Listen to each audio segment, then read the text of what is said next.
नमस्कार साथियों, स्वागत है आप सभी का आज की इस वीडियो में। आप सभी जितने भी साथी हैं, तैयारी कर रहे हो शिक्षक भर्ती की, मेनली यूपी के अंदर शिक्षक भर्ती की, आपके लिए वीडियो बेहद ही महत्वपूर्ण है। बात करेंगे हाल ही के अंदर की एक काफ़ी खास एवं प्रमुख खबर के ऊपर, जो कि है यूपी के अंदर लगभग 29,000 पदों पर शिक्षक भर्ती का विज्ञापन। ये 29,000 पदों का डाटा क्या है, इसके ऊपर हम बात करेंगे।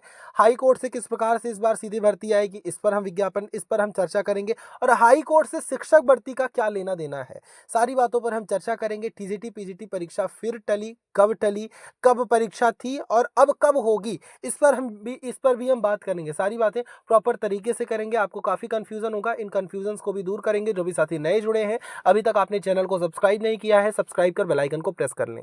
अब हम बात करें अगर अपडेट की, देखिए अपडेट ये है, आपको पता है यूपी के अंदर टीजीटी पीजीटी परीक्षा होने वाली है। और ये जो परीक्षा है, ये इस बार शिक्षा सेवा चयन आयोग की सबसे पहली परीक्षा है, क्योंकि आयोग नया नया गठित हुआ है। और पहली कोई लिखित परीक्षा अगर आयोग कराएगा तो वो प्रवक्ता वाली 9-10 फरवरी को कराएगा। दूसरी परीक्षा अगर करवाएगा तो टीजीटी पीजीटी वाली 4-6-11-12 अप्रैल को ये परीक्षाएं करेगा। लेकिन कहीं ना कहीं कहा जाए कि इस परीक्षा की तिथि पर भी अब काले बादल जो है वो मंडराते दिख रहे हैं, क्योंकि ये मामला अब कोर्ट में जाने वाला है। कोर्ट में क्यों जाने वाला है, क्योंकि देखिए छात्र मांग कर रहे हैं कि आपने इतने कम पदों पर वैकेंसीज 2022 में निकाली थी, अब उन्हीं पदों को लेकर आप चल रहे हो ना। तो बीच में आप ये स्वीकार भी कर रहे हो कि हमारे पास पद खाली हैं, कम से कम हमें दिलासा तो मिल जाए कि पद खाली हैं, इसके होने के बाद नए पद पर भर्ती आएगी।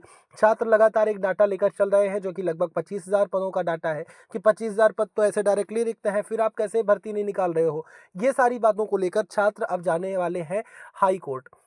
हाई कोर्ट में जाने वाले हैं, एक जनहित याचिका दाखिल करेंगे, जहां पर उस याचिका के माध्यम से ये प्रयास होगा कि नए 25,000 पदों को भी ऐड ऑन किया जाए। अब देखिए क्या चीजें निकल के आ सकती हैं। अगर कोर्ट इस बात को पॉजिटिव लेता है, यानी कि इस बात पर ध्यान देता है और कहता है हाँ हाँ ये चीजें विचारणीय है, तो जाहिर सी बात है आपकी जो परीक्षा है वो टल जाएगी, अप्रैल में तो नहीं ही होगी। क्योंकि फिर आयोग में मुद्दा गया है, बहुत कम लगेगा। तो एक बार आयोग का एक बार कोर्ट में मुद्दा गया है, एक बार कोर्ट का डिसीजन आएगा, देन उसके बाद कोर्ट मान लो तुरंत ही अच्छे से डिसीजन लेती है तो सरकार से जवाब मांगेंगी। सरकार 1-2 महीने लगा देगी अपना जवाब दाखिल करने में, जवाब के ऊपर फिर दोबारा से एक बार पेशी होगी। ये सारी चीज़ें चलते चलते बहुत कम जाएगा, तो 6-7 महीना चला ही जाएगा। तो कहीं ना कहीं अब मुझे लगता है ये भर्ती भी विवादों के घेरे में जा सकती है। 50-50 चांसेस जो है यहाँ भी बन रहे हैं। ये भी हो सकता है कि हाँ कोर्ट जल्दी से इस पर डिसीजन दे, छात्रों की बातों को समझे और लगभग 25 से 29,000 पदों की लगभग 25,000 पद नए ऐड किए जाएं, और ये जो पद है इनका डाटा 29,163 हो जाए। फिलहाल के लिए ये सारी चीज़ें हैं। इन सारी चीज़ों के बीच में पिसते हैं तो वो है केवल और केवल छात्र, क्योंकि अगर सरकार को भी पता है ये चीज़ें अगर विवादों में है तो सरकार को भी इन चीज़ों पर जल्दी डिसीजन लेना चाहिए। सरकार को भी इस चीज़ पर प्रयास करना चाहिए कि मामला कोर्ट में ना ही जाए तो ठीक है। फिलहाल के लिए देखना होगा इस पर क्या बयान आता है गवर्नमेंट का, इस पर कोर्ट क्या एक्शन लेती है। जब याचिका दाखिल होगी मैं प्रॉपर तरीके से आपको बताऊंगा। जय हिंद।